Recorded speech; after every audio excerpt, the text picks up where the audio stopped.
Well, what I think is even more asinine is the fact that you call that the reality, but inside of the text of the MOU, they immediately unfroze Iranian assets. It's been reported that that number is $12 billion. So before any of this, before there was any type of guarantee on nuclear, Trump went and made the negotiation in the agreement to give them $12 billion.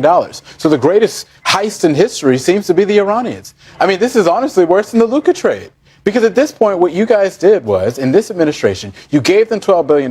Now they're rebuilding their nuclear facilities. Now we know that the regime is still in place. They still control the Strait of Hormuz. We have all of that happening right now. We don't know they're rebuilding nuclear facilities. The satellite imagery shows they could be fortifying, they could be tunneling, they could be doing a number of things. We don't know that. All I'm telling you is we don't know that. Over there, right? They're not doing anything, 70 vessels transitioned the Strait of Hormuz over the last 48 hours. Is that less than before the war? Obviously. Is that more than in the previous weeks combined? Yes, it is. So the U.S. is establishing control. You have coming out of the NATO summit. You have the UK. You have France. Let me make one point on that. You know, this is one political conversation I honestly didn't expect to see. Caroline Sunshine and Charles Blow don't usually find themselves on the same page, yet somehow this debate takes a surprising turn. Alongside Isaiah Martin, they end up raising some tough questions about President Trump's handling of the ongoing conflict with Iran. And the discussion gets far more intense than I anticipated. Before we dive into the full story, comment where you're watching from, and don't forget to like, share, and subscribe so you never miss the next big political breakdown. Trust me, you'll want to watch all the way to the end, because I'll be breaking down what was said, what was left unsaid, and why this debate could have much bigger political implications than most people realize. Let's get into it. Tonight, signs Iran could be rebuilding its nuclear facilities. New satellite imagery obtained by CNN exclusively appears to show activity at nuclear and missile sites throughout the country over the last few weeks. Now, if that is the case, Iran is in violation of the Memorandum of Understanding with the U.S. that states there would be no procurement or development of nuclear weapons. On Wednesday, Trump was adamant that Iran was not close to rebuilding. I was there for one reason, that Iran cannot have a nuclear weapon. I call it, we denuclearize Iran, and that's happened. They will never have a nuclear weapon. This all comes as diplomats in the Middle East are scrambling to revive talks between the U.S. and Iran. Earlier, Trump posted that he's agreed to continue those talks, but he made clear to Iran that the ceasefire was over. And a senior U.S. official tells CNN that if Iran doesn't safely open the Strait of Hormuz, then the two sides will never move on to negotiations on a nuclear weapon, which might be fine with Iran, because it seems that they've been, despite the MOU saying that they would maintain the nuclear status quo, they would not pursue nuclear weapons, they've been pretty busy around these sites, including at least one site that was never bombed in the first place. There were vehicles seen going in and out of tunnels at Pickaxe Mountain. So Joe, I mean, we've been asking this question for months now. How do we know that Iran's nuclear ambitions or capabilities have really been curtailed? And this reporting suggests that maybe they haven't been curtailed as much as the administration wants to say that they are. When someone tells you who you are, I'd say believe them. Right now you have IRGC members actively saying that they will continue developing nuclear weapons.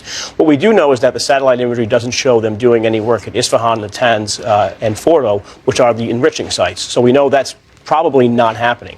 Still, this is a violation of the MOU in addition to the strikes on the Qatari LNG tankers and a number of other vessels. I think the president is right to follow through on the promise he essentially made. If the MOU goes sideways, he's going to start bombing.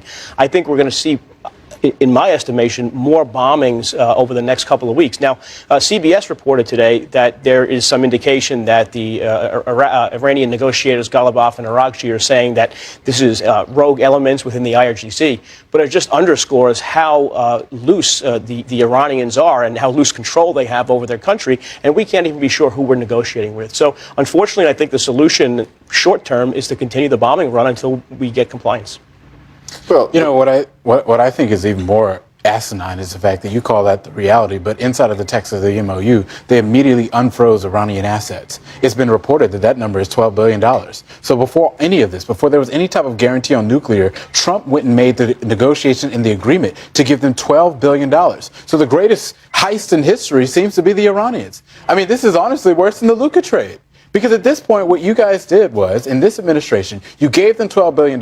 Now they're rebuilding their nuclear facilities. Now we know that the regime is still in place. They still control the Strait of Hormuz. We have all of that happening right now. We don't know they're rebuilding nuclear facilities. The satellite imagery shows they could be fortifying, they could be tunneling, they could be doing a number of things. We don't know that. All I'm telling you is we don't know that. Over there, right? They're not doing anything, 70 vessels transitioned the Strait of Hormuz over the last 48 hours. Is that less than before the war? Obviously. Is that more than in the previous weeks combined? Yes, it is. So the U.S. is establishing control. You have coming out of the NATO summit, you have the UK, you have France. Let me make one point on that, because I think this is really important, Joe. The Strait of Hormuz right now, one of the reasons that we're back to hostilities is because Iran's been attacking ships in the Strait of Hormuz. But we also are learning, according to the Wall Street Journal, that in this time that we've been under this MOU, what Iran has been doing is prioritizing their ships. Right. They're rushing their own ships through the snarled Strait of Hormuz, rushing their oil, their agricultural products, their ore, and the other ships that are international commerce are going extremely slowly. It's a trickle. That's why we're going. And one of the reasons that this is important is because we also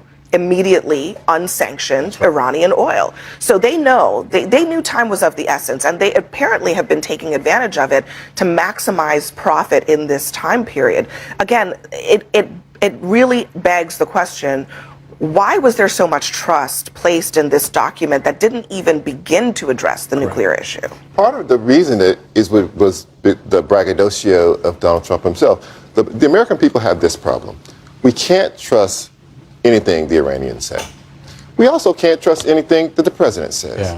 Yeah. He's all over the place. Either he's getting played completely, he has no idea what he's doing, he has no strategy, he's overselling on every point, so that now he has to backtrack on every point.